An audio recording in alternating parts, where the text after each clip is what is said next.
Hey YouTube, hey subscribers, thanks for tuning in. In this video, I want to address the question of, does the narcissist know what they're doing? Based on the comments that I read in this channel and other channels, the community is split on this issue. So I'm going to offer up my personal opinion. Does the narcissist know what they're doing? My first response to this is, there are levels to narcissism. There's what I call low-level narcissists, and then there's what are called malignant narcissists. And I believe malignant narcissists kind of cross over into the dangerous narcissist. But I do think there are levels to this. I think there are people who are what I would call not dangerous in the sense of they're not going to cause bodily harm, but all narcissism causes some type of harm. So I will say that. Let's address the question, does the narcissist know what they're doing? In my personal opinion, absolutely 100% yes, they do. They know what they're doing. They get a kick out of it. Here's the caveat to that. Does the narcissist know what they're doing? Yes, they do. I don't think they know why they do what they do. I don't think they understand that they have a disorder. That's where I think the confusion comes in, because here's some of the things that narcissists have actually said to me before. One female narcissist, actually two female narcissists have said to me, I think something's wrong with me. I don't feel things that other people feel. And one was referring to her ability to basically say anything with no regard to the repercussions. Now, some people would call that blunt, straightforward, straight shooter, honest. And that's, that's up for debate. But it's not so much about whether or not she's a straightforward, honest person. It's her feelings about the fact that she feels that something's wrong with her. Because she said, I think something's wrong with me because I just don't care. Those were her words. The other one thinks something's wrong with her because she doesn't feel, she told me she's actually never experienced love, like a romantic love. She said she's experienced a strong like, but she's never experienced love. When she looks at pictures of things that other people find cute, she feels nothing. She doesn't perk up inside. And to her, that's a problem, and she'll muse on that from time to time, and she'll say, I think something's wrong with me. So they know something's off. But here's the thing: when they do the things that they do, they're actively doing it. They're thinking about it. They're making a decision. A lot of times they plan it out. So they may not comprehend why they are so cold, but their lack of comprehension doesn't stop them from doing things still. Their lack of understanding why they do it still doesn't stop them from doing it. And that's what makes me say, yes, they know what they're doing. And what makes them narcissists is that they enjoy the side effects of their actions. They like it. They like whatever their narcissistic supply is coming off of you.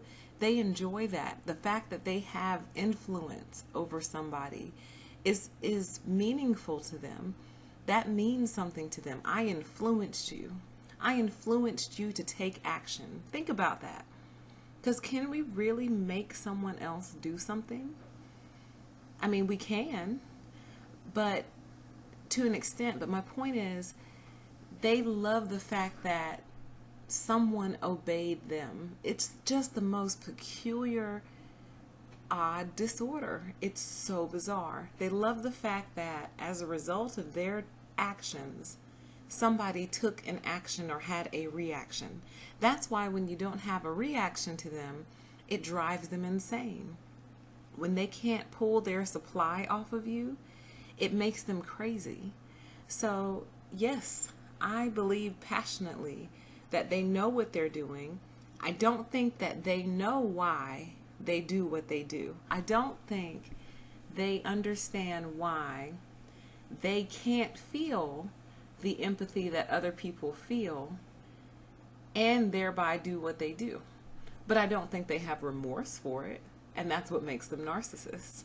Here's a perfect example. Some people have a problem with gambling, right? And they know they have a problem with gambling, but they don't know how to stop themselves from gambling, okay?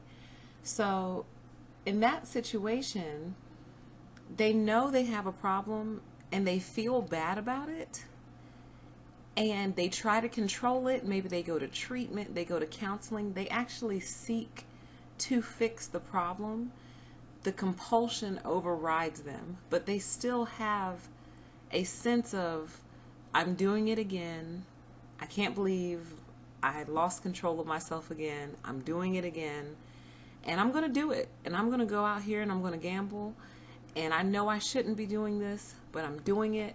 And one day I'm going to stop this. One day I'm going to get help for this. You know, I'm referring to the people who actually have a gambling problem, not the people who do it for fun. What's missing with the narcissist is the remorse for the action. So a narcissist can actually look on their actions and say, I don't know why I do this to people, but a narcissist does not care. That's the difference. What would make them not a narcissist is if they said, I don't know why I do this to people, and I want to get help for it. I'm cold. I treat people mean. I set people up for failure. I love it when I see people frustrated because of something that I've done. And I do those things, and I don't know why I do them, and I want to get help for it. That would make them not a narcissist. That would make them someone with a problem who also has the capacity for empathy. And the reason I keep saying that's what makes them a narcissist is because we have to keep them in their category in order to see them. I hope this clarifies some. I know that there will be disagreement on this, but that's just my personal opinion about these people and my experiences. They know what they're doing. When they do their discard, they know what they're doing. When they do their first little tests on you to see what type of target you'll be, or if you'll be a target at all, that's all very conscious. If you're testing somebody to see if they're prime targets or prime prey, then yeah, you know what you're doing.